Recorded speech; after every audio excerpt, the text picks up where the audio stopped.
Okay, remember. Remember that they're changing my voice. A lot of government workers have admitted to me that I'm right. This video is about the attack on America where it matters most. The attack on America includes racial supremacists, right? Republicans, Democrats alike, globalists, rich whites, Jews, LGBT people and their massive networks. It's an attack on the moral fabric of America. It's an attack on what's left of what's worthwhile in America. Let me be clear here. America was never a great nation. Okay? Did we have more freedoms here than other nations? In some ways, yeah. In regards to some things, yeah. But it was never a great nation. It was always a ruse. The West used a very basic oppressor formula of going around the world and trying to make sure that those nations treat people less fairly than people are treated in America. Okay, that was their plan. So that they could then say, hey, if you don't like it, go to these places that we've made worse. And everybody knows that. If you don't know that, look into colonialism. Look into these indigenous tribes. A lot of them were very peaceful, very harmless groups. Some of them weren't, but a lot of them were. After the West went around the world, they made them very hostile places. Now, why is that? Because the global European governing class, right, or best described as white, Jew, and LGBT, and there's some token minorities, but they're not that relevant, okay, they wanted it that way. That is mainstream history. We're not talking about thousands and thousands of years ago, okay? Some of these countries didn't gain their independence until, later in the 1900s. We are talking about very recent history. It's the same governing class families. And so when there's an attack on America, it's similar to the attack on every nation in the world. Okay, they want people to worship them. They want to sexually control people, what have you. And so they've infiltrated the government, right? Or they basically are the government. They formed the government themselves, right? But they're in the government, they're in the military, they're in the police, they're in the education system. Okay? These are the institutions of social control, and every other institution as well, that Francis Galton was talking about when he said that he wanted people to use those institutions to improve and impair racial qualities.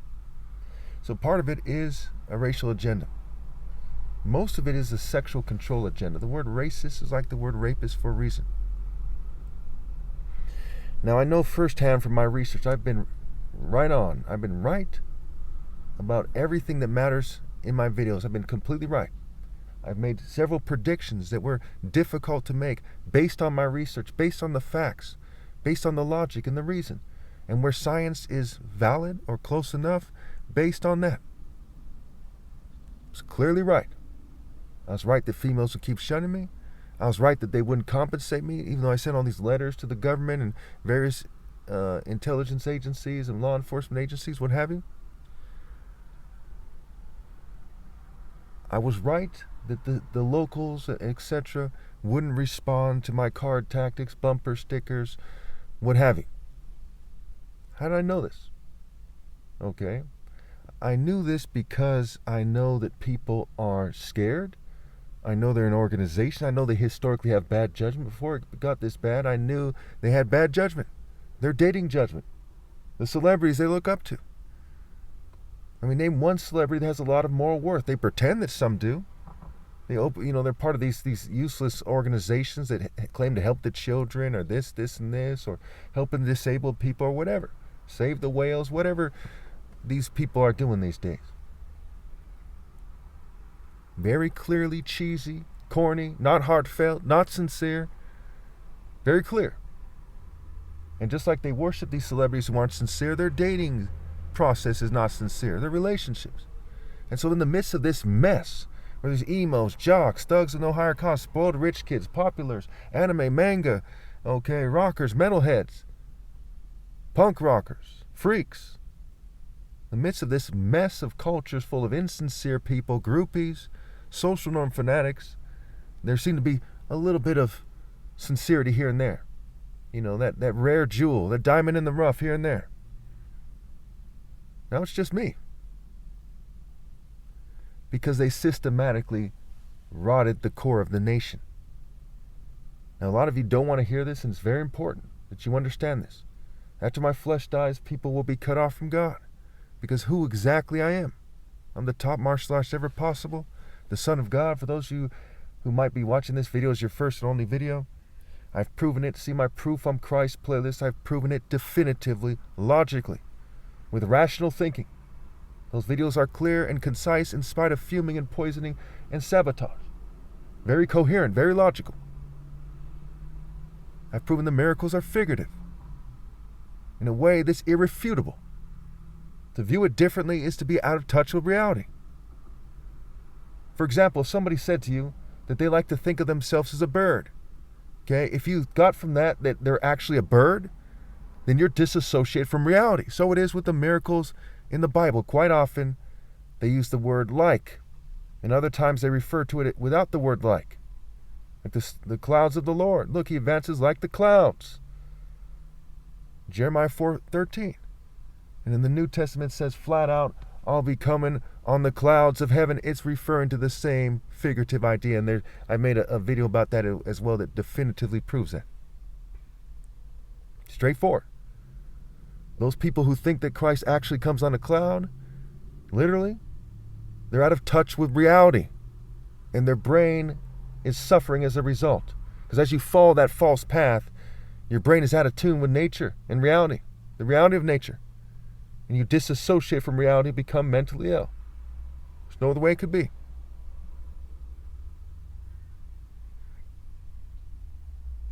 So as we look at this systematic attack on America, part of it is through the churches.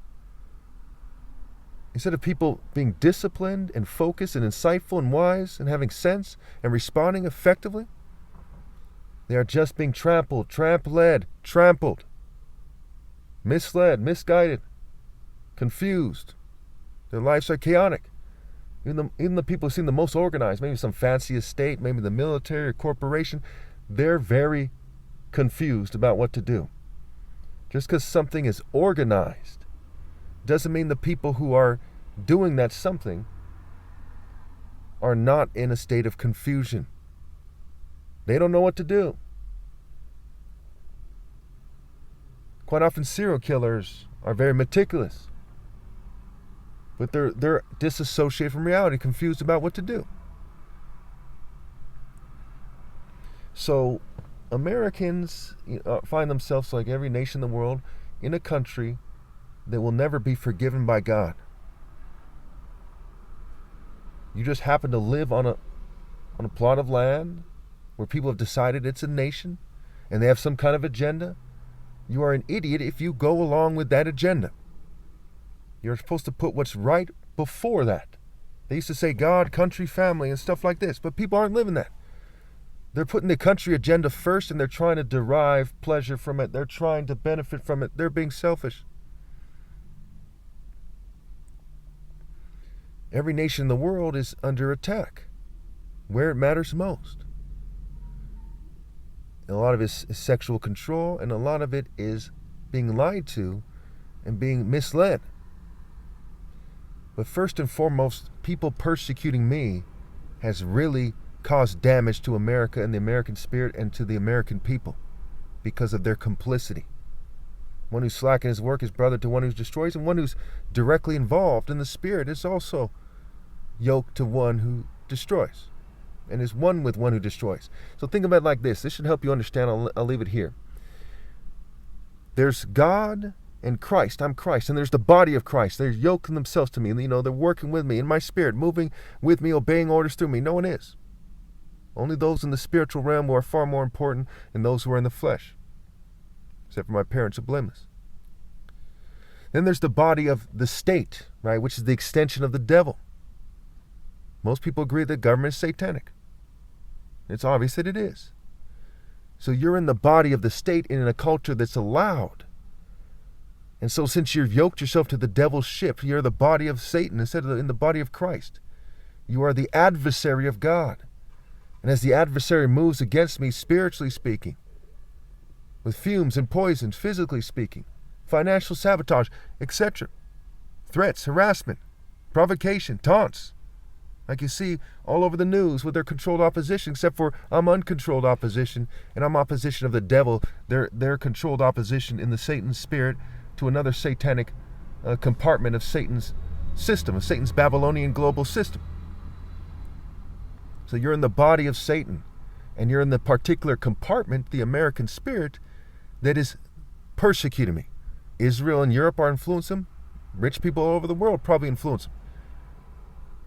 But you have a special place in hell as a result of being part of that spirit, because you're not judging for yourselves what is right.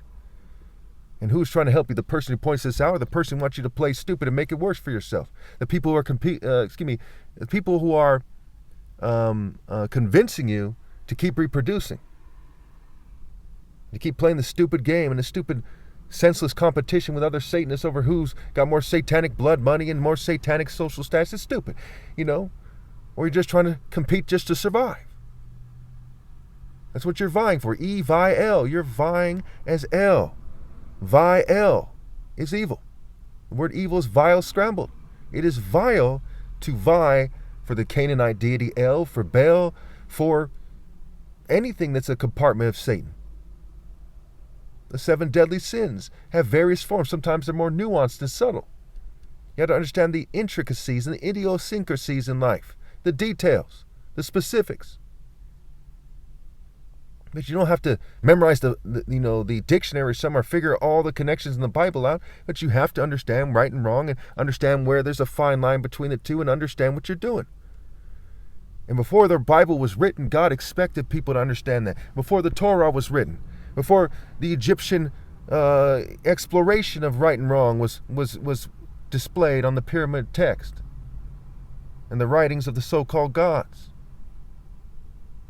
God expected you to know the difference. The attack on America is first and foremost in the American spirit itself. And it's not just Republicans, right? It's left-right paradigm. You are your own worst enemy.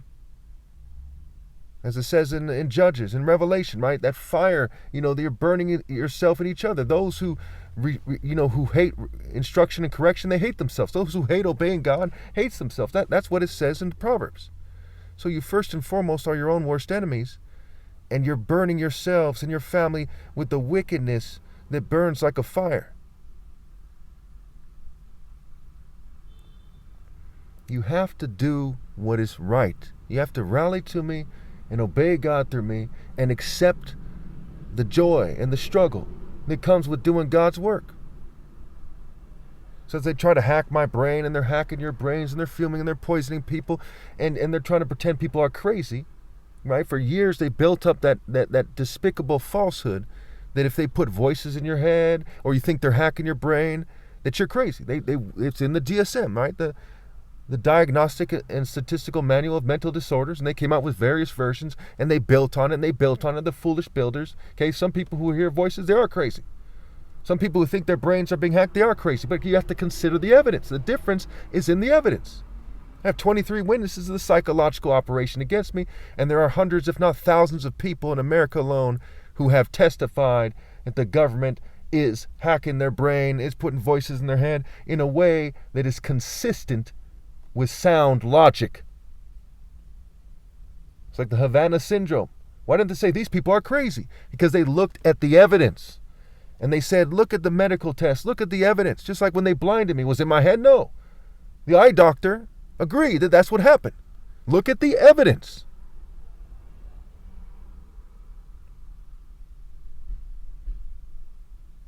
So this attack on America is clearly proven through evidence, through logic, through science where it's valid, through logic, through reason, through truth.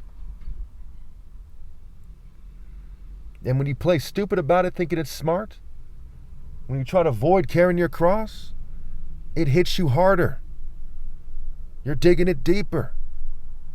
How many of these arrogant people, when they're on their deathbed, they regret things? What went wrong? They refuse to admit that they were heading toward death their whole life. And then they started getting old and they started being forced to think about it. And they're like, oh, it was a stupid decision after. That's the situation. At what point will you people realize it? How long will you people who are morally deficient and without moral direction. Love the folly that comes with cheating me out of my right to leave.